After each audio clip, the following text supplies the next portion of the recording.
Hey there, you're listening to Making Spaces, the podcast about community, culture, and making new connections, hosted by my good Judy, my friend and yours, Sarah Heath. On this podcast, we're having conversations about design, literally making spaces, and how some of the most inclusive spaces aren't always the most inviting. And we're talking about what it means to make space for one another. With the world the way it is right now, we need to find ways to have conversations across lines of radical difference. So join Sarah each week as she tackles the intersection of design and practical spirituality with conversations with some of the most fabulous guests you're ever going to meet. Some will talk about actual design, some of us will talk about relational design, but no matter what, it's an incredible time. So grab yourself a cup of whatever you like, and welcome to Making Spaces with Sarah Heath. Rather than being frozen in fear, like, what if this creates some tension? Just go ahead and lay it down. It will. It will. Don't get stuck and lost in fear there, because it will create some tension. It potentially might create some loss. It will create some work when you have to sort of redefine and reimagine who you are and how you show up in the world. But this is my thesis, and I will not bend from it. It is worth it. It is so worth it to live free.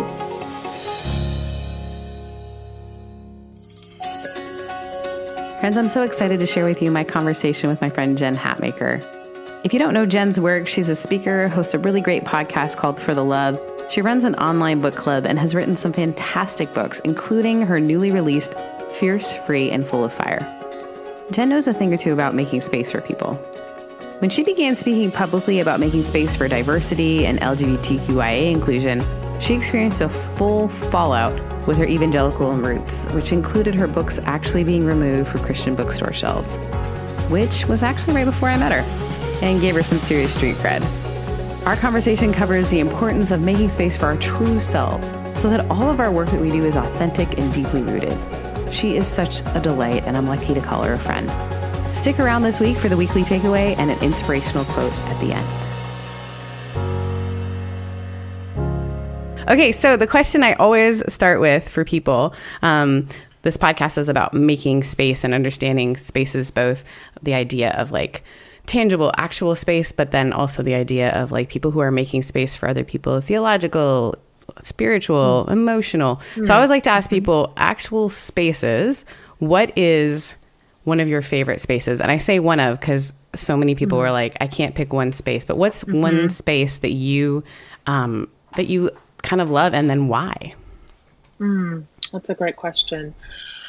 The one that comes right to mind, where I go and just my body just starts walking toward it when either I'm happy and celebrating or need to breathe or whatever, is our porch. We have a house that was built in 1908. It's like a farmhouse, and we built a huge porch, and it overlooks an acre of just green grass and 12 pecan trees.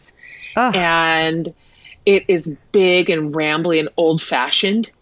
And I just love it. I can't even count how many memories I have out there. Just how many people that I love that we have sat on that porch and just built a life.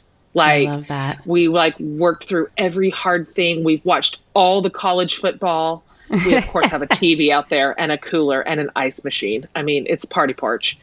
I just last week I had a couple of people over, and we sat on the three corners of the porch, socially distanced, and cried over some big things. And it's just, that's the place. Oh yeah. That's where I go. Yeah. Yeah, I have a patio that is almost the exact same size as my kind of my living room area in my home. Yeah. 'Cause my living room and dining room I've turned into my dining, what you would call a dining room, is I've turned it into a little office podcasting area. And so I eat outside because I live in Southern California. So I have my dining room table, if you will, is an outdoor table. And so my patio is when you come to my home, the first thing is my patio. So in some ways it's like having a big southern porch, and you're just making me realize that in the South where my parents live, people just, you sit on the porch, you sit on the patio. And That's your that's where you spot. have the conversations. 100% true. And it's been definitely true for me. So we just kind of always say we have the house, so we have a place to cook and sleep at night. And the porch is like where we live. That's great for what's going on right now. It is. You're not wrong.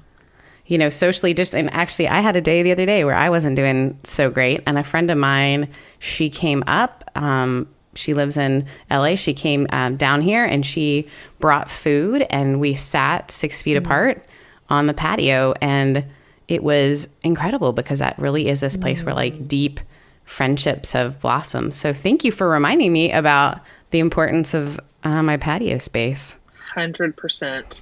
Because it is a great space. So I am so excited to talk to you. I have just loved kind of following your work and being able to hang out with you on several occasions. And just, I think I've always known we were similar, but I had a very shocking revelation, which it wasn't shocking to anyone else, a couple weeks ago, that if you're into the Enneagram, I found out I'm an Enneagram 3. And then to find out that is something that you are also, I was like, of course, makes sense. That's right. It does. All right, listeners, I wanted to hop in and just say, you're about to hear a lot of numbers being thrown around. And you may not know, but this is from something called the Enneagram, which is simply a way of understanding our personalities. It's gained a lot of popularity over the last couple of years, and you may feel like it's a bit of a cult. It's not, I promise. Well, I can't exactly promise it, but I'm pretty sure it's not. If you want to check out more about it, I do want to recommend Susan Stabile and Ian Cron's book, The Road Back to You, or Richard Rohr's book, The Enneagram. It'll give you lots more information, and I'll make sure that's in the show notes. The numbers are from 1 to 9, so you'll hear us throw numbers around, and I just wanted to make sure that you knew that was from something called the Enneagram. And we definitely came up through channels that would not celebrate that. No. Even ourselves. We wouldn't celebrate that in our own selves, because it is seen as way too ambitious and far too assertive. Right. I was just on a podcast yesterday with Suzanne Stabile, who's like an Enneagram expert. I know. And she was like, I was saying something about types that I'm drawn to. She's like, of course. She's like, 3s and 7s and 8s. Of course, those are your best friends. You guys are all real aggressive. I'm like, well, yep. I guess. She's like, I mean that nice. It's not a bad term. Those are just aggressive types. I'm like, exactly. You are not wrong. I think it's weird because I actually had Suzanne came on my last podcast and we talked about, she's like, I'm pretty sure you're 2, but I think that as I've been reading your book, and one of the reasons I wanted to have you on was to talk about making space for ourselves is actually making space for other people and vice versa. So when we make space for like who we really are, we don't realize we're like opening up kind of this thing. And as I've been reading your book, I'm like, oh my gosh, I really have been. And I think a 2 wing is definitely part of me. And I think I have been living because of our culture and because of how I grew up. I grew up just trying so hard to be fully in my 2. And so my 3 was a place I would go to and then immediately experience shame. Like I shouldn't feel this way. And so reading your book, I had moments where I was like screenshotting it and sending it to friends. And they're like, yes, that's you. Like the idea of, having teachers, and it even opens up with this story of a teacher who wasn't your biggest fan. And kind of, you were like, that's it, I'm going to win them over. But they weren't a fan because you were kind of just taking up the space that was natural for you. And so I'd love to talk a little bit about that. Why this book and why now? Because I think it really is helpful as for some of us as we try to make space for ourselves. Yeah. I'm just taking in all your words. I think this book, Sarah Bessey put it to me like this, and it was so resonant that I've used it since as a kind of a touchstone, which was that, and to some degree, this has of course been true with everything I've ever written, but to a very large degree, this book, Fierce, is the one that I most lived and learned and earned. This one was earned. And so everything that I learned is so cherished to me, and it also had a cost. And so in some ways, fierce is bearing witness to it. And not just for me. It's not a memoir. It's really not even just about my story. Not just for me, but also my community. Because, of course, now I'm just very convinced that that freedom is possible for all of us. And that feels exciting to me. That feels like a vision worth my energy and investment. And so I thought, okay, this isn't speculation for me anymore. I've learned so much and I've experienced so much, and now I kind of know what's possible. More, I suspected it before, but now I know. And so it's time to ring the bell, time to ring the bell. And I hope I did. I feel like you did. I think this idea of being your full self, obviously, I've even written a book about authenticity. It's everywhere, right? And we instinctually know, like, we should be more of ourselves. And then like the moment we even say that, I think there's another voice that says, nope. I think there's a voice that says, there's like 17 filters you could use. Right.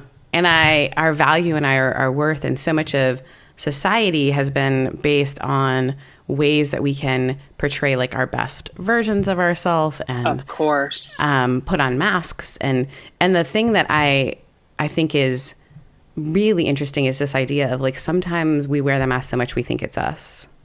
And sometimes when we're getting the right kind of affirmation of like, oh no, this is okay, I can do this. And then you speak to something that all of us will eventually experience, is if you keep doing that, you can't get rid of who you actually are. Like, you're going to pop out. There's nothing you can do. It's true. You can sideline yourself. Up. Oh, yeah. Yes. And I think there's this power in, it's interesting when you start being honest, other people are like, oh, I always say the people who get most angry about you sharing the fullness of yourself are usually the people that wish they could. Yeah, has that been your experience? Sort of this idea is like, as soon as you started to kind of open the door and kind of show a little bit of the back, here's actually who I am. Did you find this like a resistance, if we want to call it, the war of art resistance? People like, whoa. Yes. Get back in line. Yes. And so if I'm going to be perfectly fair, some of that is the fault of a community that doesn't value spiritual curiosity, that doesn't value evolution and growth unless it arcs along a certain like approved line. Yep. So some of that is that. And some of it I have to own, because, the version of myself that I give to the world, I can't expect the rest of the world to not believe me. I can't expect them to read my mind. I can't expect them to see beyond what I am suggesting is real and imagine that there is more. And so to some degree, if what I put out there is a fractured version of who I am, or an incomplete version, or entirely false, then it's not my community's fault for believing me, Right. Yeah. You've asked here's the packaging, and I'm really good at it. And if we are fully embodied in our threeness, like I can convince you of this as much as I'm trying to convince myself. Yeah, absolutely. I mean, and so, we can't be super surprised when people believe what we are showing them. That is, they have the right to assume we are telling the truth. And so that's why so much of this is our work. It's our work. It's unfair to expect our communities or the people that we are in relationship with to do some sort of supernatural work of mind reading. And so we've helped create these little worlds that we now tend. And so, of course, if we say this is not real for me, or I don't agree with this anymore, or I don't believe this, or this is causing me harm, or I need a boundary here in a place where I've never required one, there's going to be some disruption.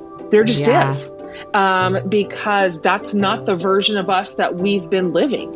And so people have become very accustomed to whatever it is that is keeping that stable. Our silence, our complicity, our energy and effort, our labor, whatever it is. And so when we pull that back and we say, no, I need to have agency over this in my own life. I need ownership here. We need to expect turbulence. And I hope I didn't soft sell that, because that's real and that happens. And that will come. It will come. And so I think rather than being frozen in fear, like, what if this creates some tension? Just go ahead and lay it down. It will. Like, it will. Don't get stuck and lost in fear there, because it will create some tension. It potentially might create some loss. It will create some work when you have to sort of redefine and reimagine who you are and how you show up in the world. But this is my thesis, and I will not bend from it. It is worth it. Like, it is so worth it to live free. It is so worth it to live true. And what you discover is, on the other side of that, you begin to build the life you've always wanted. And it's real. It's genuine. It's integrated. You just begin attracting people into your community that are safe and that love you as you really are and who you really are. I mean, it feels like a miracle. I'm not kidding. It is so worth it to live true.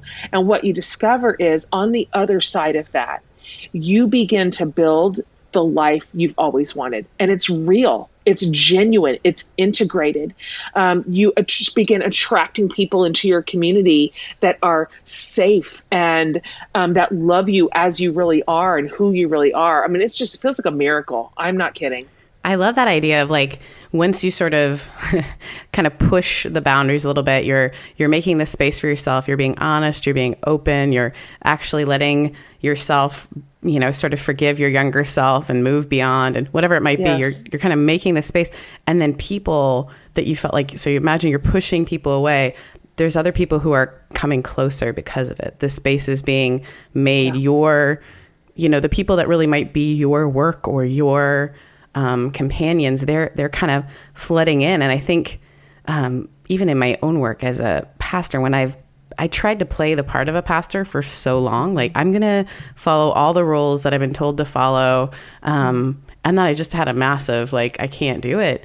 And I just decided to be myself. And if it, like, I kind of started treating it a little bit like speed dating. Like, if I'm not for you, fine, you're not for me. So, like, let's see what this looks like. And I was going through my ordination process, and it was just one of those, like, I'm going to have to just be honest with myself and honest with you and say, these are the things I'm good at. These are the things I'm not good at. Not as an excuse, just as, like, this is me. And what's been interesting is people have been more inspired by that than I think they were by the, like, really great acting I did of, like, no, I can do all the things, which I thought would, like, make me closer to people, which is always, I think that's always the goal is. And I think we create these masks where we create these false spaces because we're so afraid of, being separated, because the story we were told is that as soon as you start being big or being yourself, which might be smaller, you are going to no longer be accepted. Or I think it's always about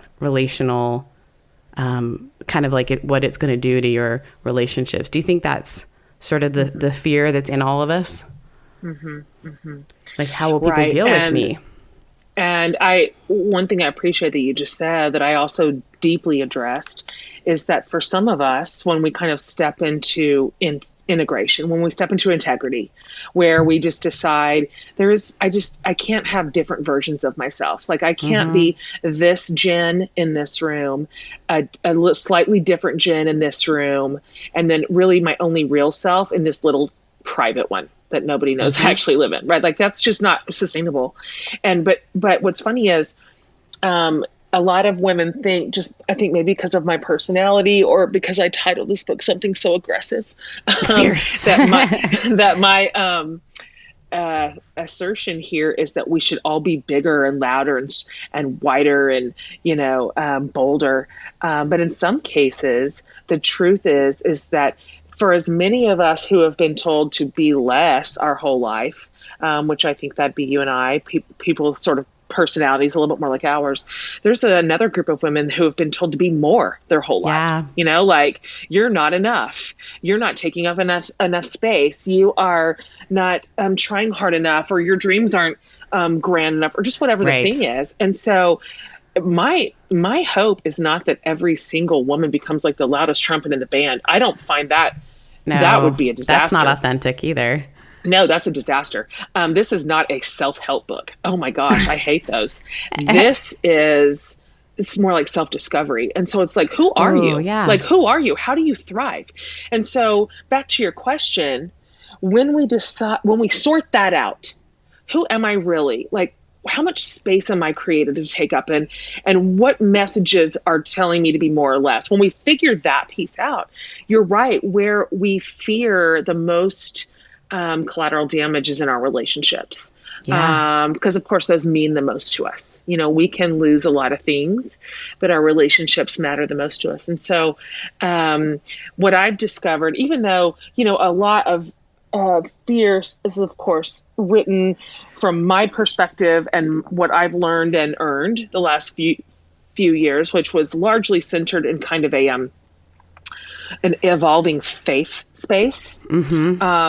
The truth is this is not just for faith communities. I mean, I think most women can deeply identify with being a part of a subculture, whatever that is. Oh yeah, whatever it is. Whatever that is, where belonging is the currency. So like it could just be your family. Like it could be your family and in your extended family. It could be your career, your sort of corporate space, what your industry is, and all those norms.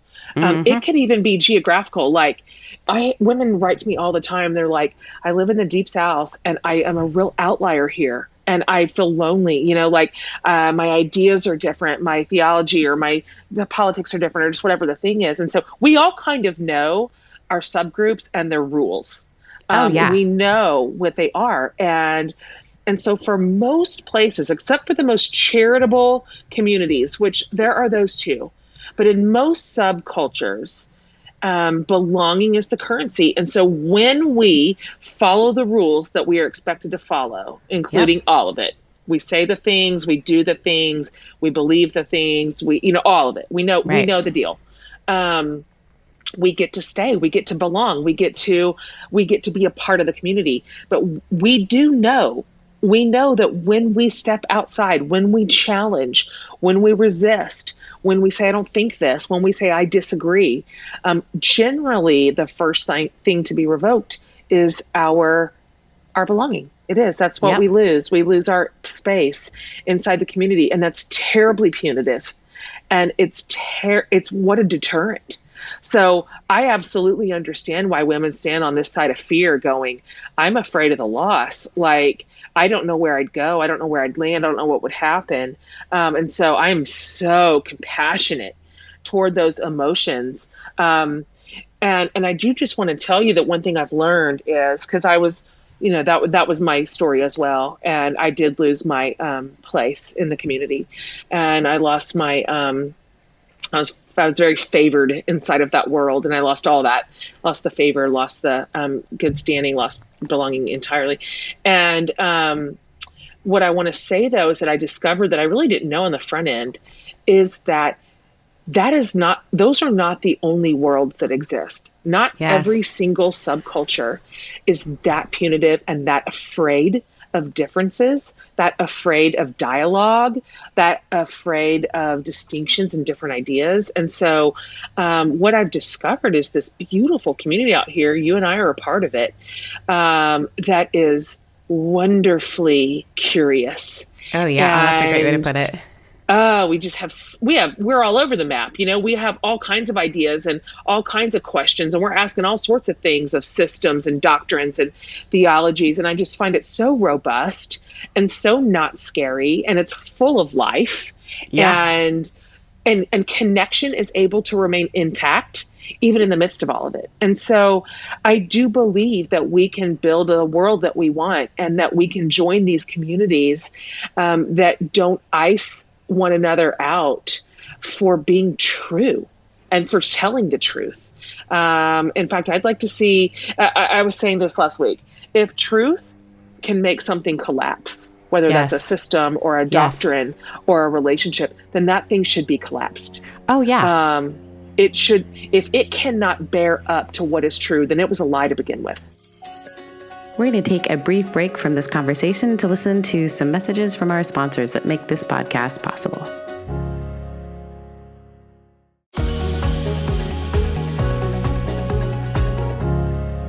If you can't show up as who you are and have it be, sure, people can like question you on it. Like real relationship kind of requires that. Like, hey, this is different than I've experienced you before. But if it's an all out collapse, or if a system can't handle the fullness and, reality of what, and, even as people morph and change, then it never was what we thought it was. And I think at first that can seem scary. But then at other times it's like, man, sometimes there has to be death for resurrection. Like we got to get rid of these things that have been holding us. And it doesn't mean there's not something on the other side. And guess what? That might let you down too. But it's just the awareness of like, this was never real in the first place. I remember my friend going through a divorce, and it had been, we were all friends in seminary, and his experience of like realizing that a lot of things he thought were true, weren't true. And so he was sitting, and I remember him saying, I don't even need things to be perfect anymore. I just need them to be true. And I thought, wow, that's good. Wow. Like he said, I don't even, he's like, as I'm looking for a life partner now, and he's now married to a wonderful woman. But he was like, I just want to see all of it. I don't tell me what you don't like. Tell me all the things. I don't want this anymore, where someone's pretending to be something they're not, and then all of a sudden just goes to who they actually are.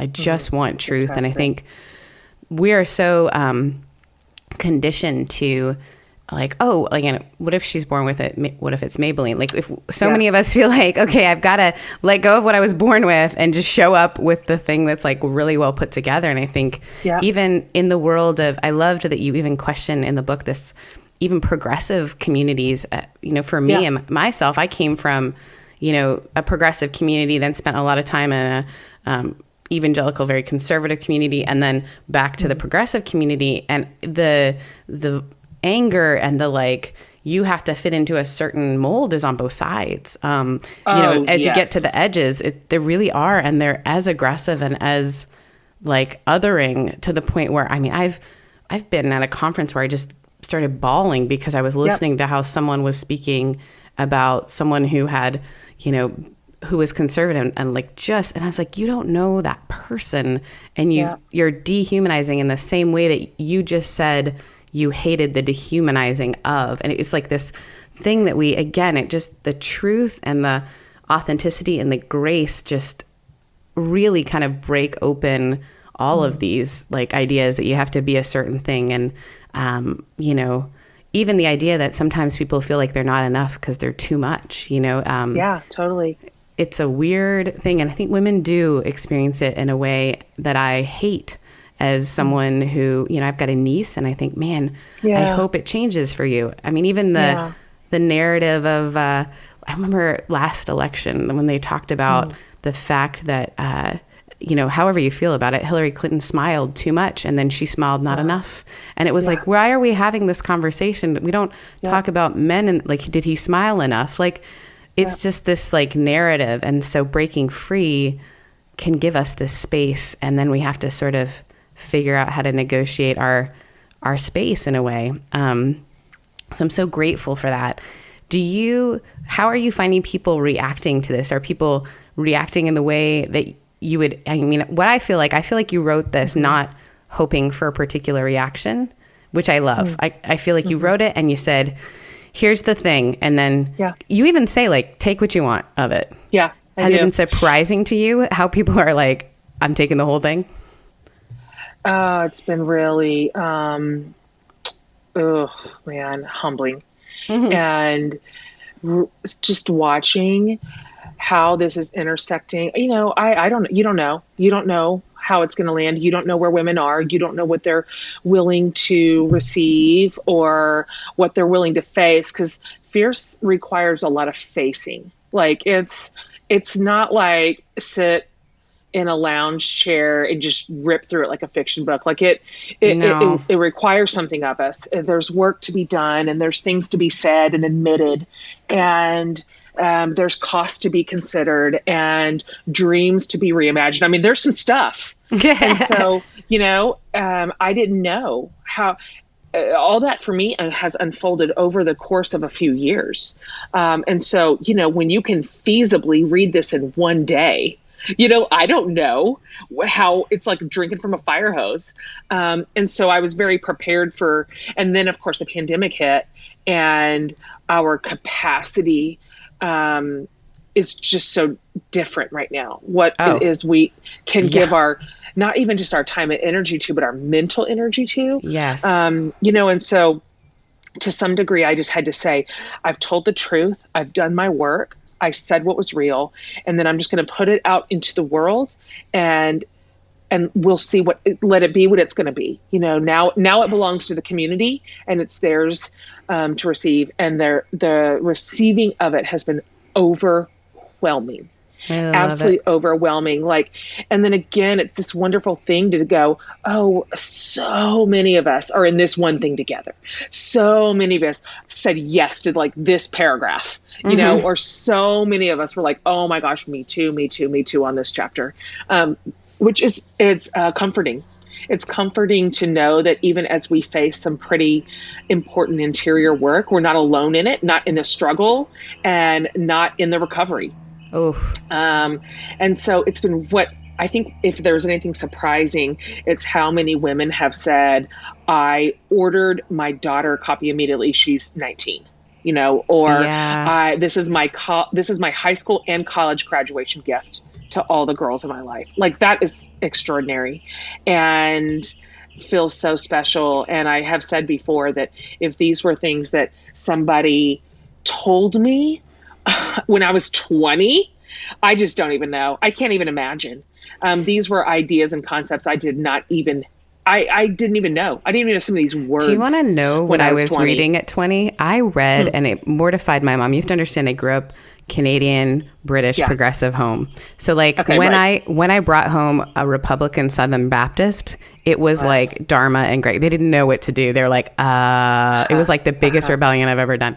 So I told this to my mom one day. When I was 20, the book study I was in was called Waiting for the One.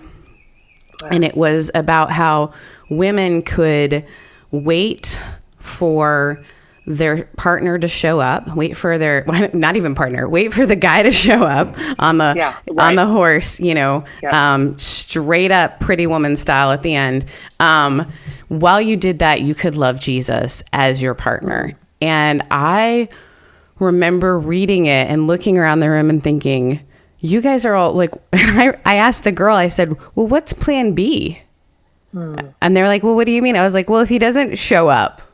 And they're like, well, let's read the chapter on having faith again, and I was like, okay, but wait, we're just supposed to wait? And no one was. I just sat there like, hello? Wow. It was just such an isolating moment. I don't know what to do. And I remember, I don't remember a lot about college, but man, I remember sitting in that room and looking at the brown carpet and going I don't belong here. Maybe who I am is going to isolate me from community, because I certainly don't feel like my only thing is to wait around for someone to save me. That seems weird. And what are they saving me from? It was just the strangest experience of waiting for the one as a Bible study. And then, it's interesting. I'd love to reread it, because I bet the way they narrated these very fierce women in the Bible was probably really? You think they were just waiting around? Totally. I didn't know that either. I have always read the Bible through a patriarchal lens. It was just, I had no other measure. I just had never heard a different interpretation.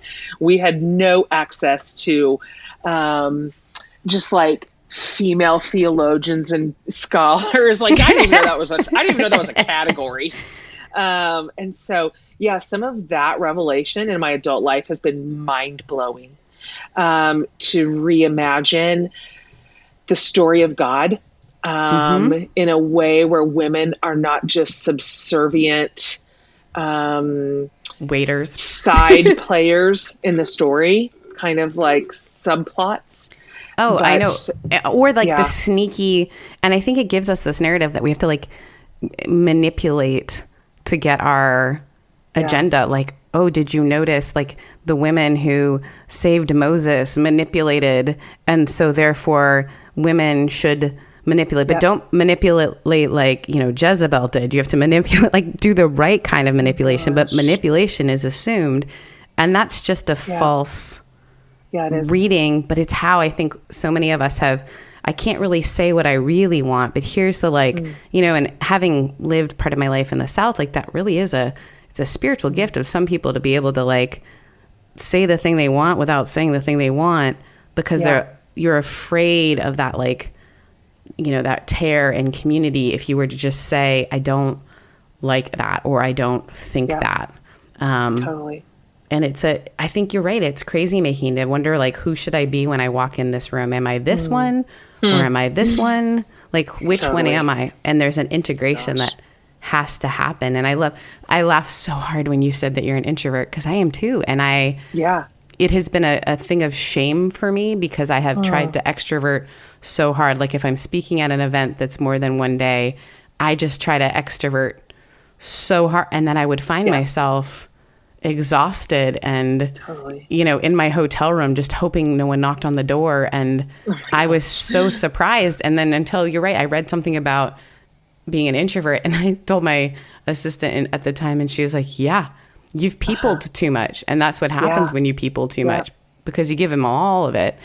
But we have to have like almost give ourselves permission to look ourselves in the face and say like, what do I really want? Not what do other people expect of me, which we've learned how to do. It's interesting because that whole introvert thing, I want to give that some real credit for laying some important pavement for me, because that revelation came to me a handful of years ago, before I was willing or ready to do some more of this heavy lifting that I've done at this point.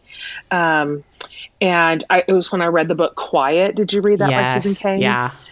It like freaking blew my brain apart. I had never known this about myself. And because I have a powerful personality, and because I have really like savvy social skills, and because I love people, which is all sincere, that's all true. Yeah, same. I always thought, if everybody knew that I am actually mean in my heart, because when I am at these huge events with all these women and all this attention and all this talking, I'm actually freaking out, and I'm trying to figure out, where can I hide? And like, is there any way I can just have a quiet room for a minute? And so what my internal narrative was saying was, see, you're bad.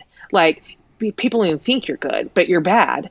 And when I discovered that I wasn't bad, that I was just introverted, it opened up the possibility that maybe there were some other categories I could re-examine. Like that maybe some of the labels I was attaching to myself weren't negative at all, but rather I had just believed a bad story. And so I will always be grateful to Susan Cain for freaking explaining myself to me and setting me free to literally be my own self in a more authentic way.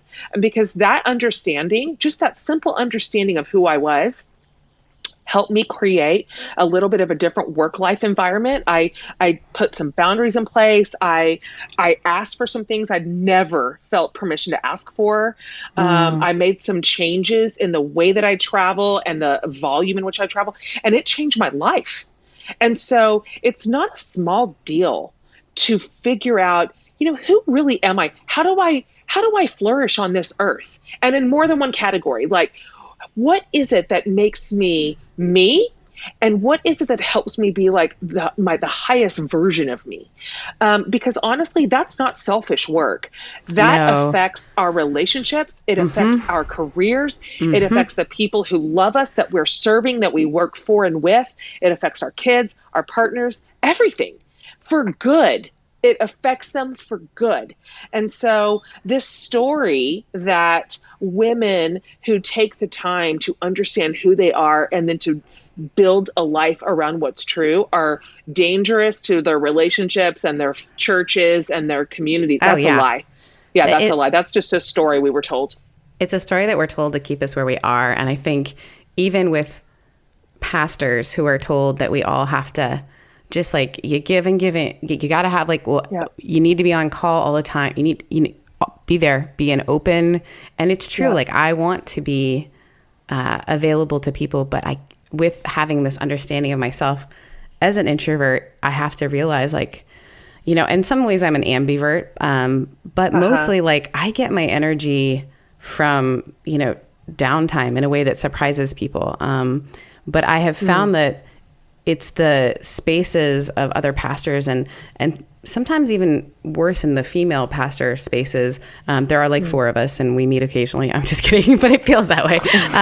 Yes. There is this sense that like, no, you need to be like way open and available for everyone and all the things. And the truth is then you're available for no one, because you're either putting on like a fake, and people get that. They get it eventually, right? That you're not actually available, that you're just sort of doing the thing because you feel like you have to do the thing and your energy is drained and like not your best stuff comes out. And I think that the reality is when we do the inner work, then we are actually more available for the big work, and that makes space for other people. So it's not selfish. It's actually, no, it's not.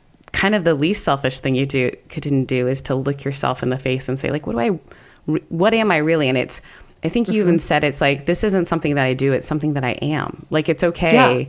Yeah. I'm not just doing this because, and I think that's the problem too, a little bit with some of the self-help books is it gives us a prescription and you can't do that. You can't, as similar as you and I are, I wouldn't say that everything that works for me is going to work for you and vice versa. Sure, of course. And that requires truth, because I think sometimes we just want to like, give me the 6 things to do, Totally. And that doesn't work. It doesn't. And that's too bad, because wouldn't that be easier if we could just like teleport somebody else's template into our life? And I think some leaders try to do that. They try to say this is the one way, or this is the right way to be, and kind of pattern their instruction after how they are created, but that's just not real or true or fair. And so, I think it's way more exciting. I am way more interested in women who step into their own skin exactly as they are. I love that woman so much. I have a lot of those women in my life they've done this work, and I know that they have integrity. I know it. Like, I know that when you speak, you are telling the truth. I know that you only say what you mean. I know that your yes is yes and your no is no. I know that I can trust you to tell me the truth when I ask you a question. God, I love those women. Those women have meant everything to me. And so I just keep thinking, like, how exciting would it be just to develop and encourage and create a whole community like that? Like, what good news would that unleash into the world? Like, unbelievable, the goodness that would be on the other side of that community. And so that's what I'm excited about these days. That really thrills me. I spent a lot of time as a leader, primarily in a faith space, trying to get everybody to follow the rules right, because you and I are good at that. I was just naturally good at that. I was born into that. I was born for that. Like, here's the rules. And so what faithfulness looks like is who can follow these the tightest. And then also who can be the most certain inside of them. And that used to give me a lot of comfort. I'm saying it kind of in a funny way, but that used to be comforting to me, to feel like I was just definitely on super stable ground that never had to be pushed on or questioned or challenged or re-evaluated. Like, that was a comfort until it wasn't. Until it started feeling like a prison, and until just as I got older and I stepped into maturity and a wider worldview and new experiences and new perspectives, and as I got a better handle on what injustice looks like in the world,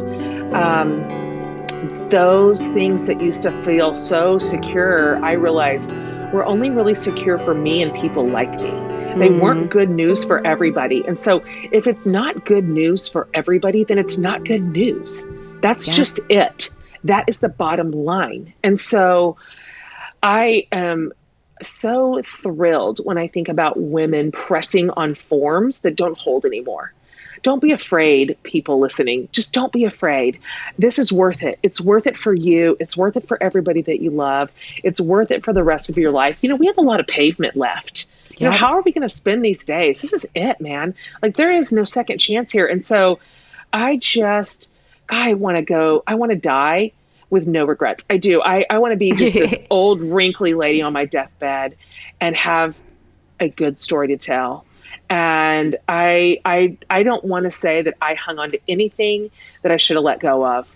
Not power, not self-protection, not regret or anger, not fear. God, I want to be able to say that I released all that. And so I am accountable to my future self right now at age 45. Well, you look at I don't know if you've ever read the things like from the hospice. There's a wonderful hospice caregiver one time who wrote all out the number one, like, things that people talked about as they were sort of nearing the end of life. And a lot of it has to do with radical honesty, like realizing that people couldn't love them for them, couldn't fully love them because they weren't fully there. Or, you know, I wish I'd done the thing that I always wanted to do. And it doesn't have to be, you know, I love, I heard the girl who started Seiko talk about how everyone thinks they have to have this like big audacious dream. But what if you just what if the truth is like your dream is a smaller thing? And it was so interesting how all these women in the room, their shoulders went down. Like maybe part of it is like having the courage or audacity to be like super content with where you're at and not constantly striving. And maybe what if it's like looking around and saying, man, I'm doing this one thing really well. And this is the way that I'm doing it. I think it's the truth telling of not everyone needs to be all these things. And and when you try to live other people's lives, it just is, you know, it's a moving target. It is an absolute moving target. Whereas like self-awareness and knowledge and your presence to other people it's not a moving target. Although you grow and grow and grow, you're growing into, and you know, it's kind of like, reading this book for me, I think is going to be a little bit like reading Father Richard Rohr's books. I find I read a chapter and then I like, okay, and I might be able to read through it quickly, but then I'm like, oh, what did that actually, what you call it, the cost? What is that actually going to cost me? Yeah. Because to just read it and agree is fine. But if I am going to do this thing, it's going to cost me and it's risky, but it's, I think, more risky to stay where you are in some ways because you're... Well, here's the thing, Sarah. Like, when we refuse to tell the truth, and that's just really what it comes down to, when we choose to bury it or silence it or fake it or pretend it or repackage it or whatever, like, there's always a cost. There's a cost right now. So women are thinking, I don't know if I'm prepared to pay the cost. You're already paying a cost. It's never free. Lying is never free. So probably the person paying the cost is you. You're paying it. And it's your integrity is taking a hit. Your sense of identity is hurting. Your needs and wants and convictions are paying the price. It's not free and it's not neutral.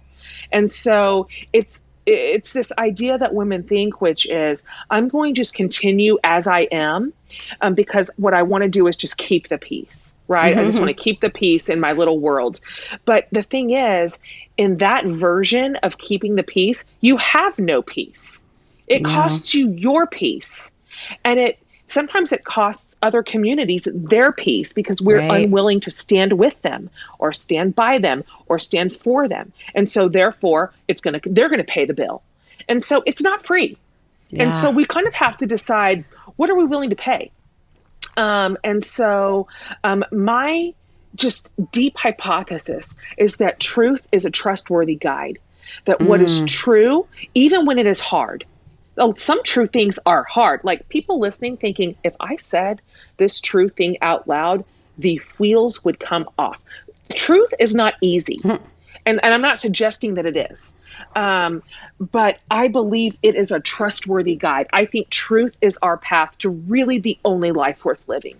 Because even the hardest thing that we can ever imagine saying, once we say that out loud, well, now we can face it.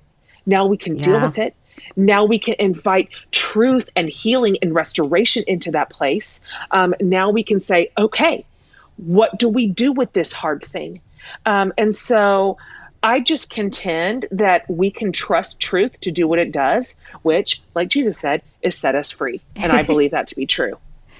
Well, I am so, I just love chatting with you. I want to ask you the final question that I ask everyone. And I think you have given us such big, huge, and yet tiny things that are huge. So like tiny idea of like, just tell the truth. Well, that obviously has costs and all that sort of thing. So if you could think of one just tangible way that someone could begin to make space for themselves, what would it be? If there was something like, as a listener who's like, man, I want it. I like it. This is speaking to me. How can they start? What is one way to start? Yeah, it just starts inside. This is an inside job way before it's an outside job. Like way before we kind of sort of go half-ass into these broken Get a full places. asset. Get a full asset. You got a full ass inside. And so to me, the first step is women giving themselves permission to do the work, to say, I'm worth this. My relationships are worth it. My life is worth it. What the work of my hands is worth it. And this is not selfish, and this is not dangerous. And this is not being unfaithful. This is not disobedient. Women have to give themselves so many permissions, even just to start the engine. And so this is our work to determine inside first, because frankly, sometimes the very first person we lie to is ourselves. Oh, right? Gosh, yes. We are pretending with our own selves that these things are okay. So if we can say, I'm going to be truthful with me first. I'm going to get still. I'm going to get quiet. I'm going to go internal. I'm going to really pay attention. I'm going to listen to what my body is telling me, my heart, my mind, my soul, my actual physical body. That is a beautiful place to begin. It might take a while. Like we may just sit there for a little bit, especially if you're like super conditioned to deny your own life, then this is some work and it's going to feel weird. Your own thoughts are going to try to interrupt your journey. And so I think if women would start there and realize, okay, the first step is not blowing up my career, right? Or the first step is not applying a whole new set of rules onto this challenging relationship. The first step is to get kind of quiet and kind of still and get a little clear. And so that's what I would say. And I hope that's what Fierce does for people. I hope it's like a really loving, gentle, fiercely protective guide that a woman can hold in her hands and say, this is a place to start. I can start here in the safe pages of this book, and then I'll trust myself to know what to do next. I think that is absolutely it. Jen, thank you so much this is such a busy day for you. I know you've got like a wonderful event tonight that's going to be amazing. And I'm so grateful that you took time to speak with me, and that you are always, I feel like you are, you're a permission giver for me and a friend. And I feel less alone just knowing you're in the world. So I end this book. What a nice thing to say. I'm so grateful for you. So thank you so much. Love you, sis. Love you. Thank you so much for listening to this week's podcast. I hope that you will take Jen's challenge to go deeper and look within. I can actually recommend her book as a great starting point to asking the question, who am I really? This week's quote actually is an encouragement in that. It's from Søren Kierkegaard. To dare is to lose one's footing momentarily. Not to dare is to lose oneself. Friends, I hope that you are challenged to dare just a little bit this week. Making Spaces is edited by Stephen Burnett from the Cult Popcast. The introduction music is It Can Be Done by Ari via Epidemic Sound. If you like this podcast, please subscribe on Apple Podcasts, Google, Spotify, or wherever you listen. And leave us a review. It helps other listeners find us and let us know that we're on the right track.